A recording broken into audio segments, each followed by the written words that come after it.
আপনার মনকে আপনি প্রশ্ন করবেন, মাঝে মাঝে জিজ্ঞাসা করবেন, এরে মন, এরে মন, তোর কাছে নামাজ ভালো লাগেনি? কয় লাগে। তোর কাছে কোরআন তেলাওয়াত ভালো লাগেনি? কয় লাগে। তোর কাছে নেক আমল করতে ভালো লাগেনি? কয় লাগে। তোর কাছে ইবাদত বন্দি করতে মজা লাগেনি? কয় লাগে।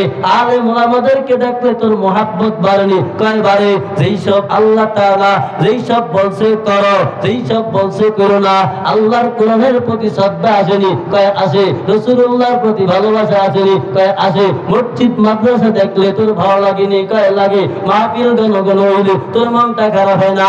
আরো বেশি ভালো হয়, আনন্দ লাগে। একজন আলেম দেখলে আনন্দ লাগে, হাফেজে কোরআন দেখলে আনন্দ লাগে, আমার কাছে আনন্দ লাগে। হা হা, সত্যি তো আনন্দ লাগে। তাহলে মনকে প্রশ্ন করবেন, মন রে তোর দেহ তো আনন্দ লাগে, তাহলে বোঝার কোনো বাকি নাই।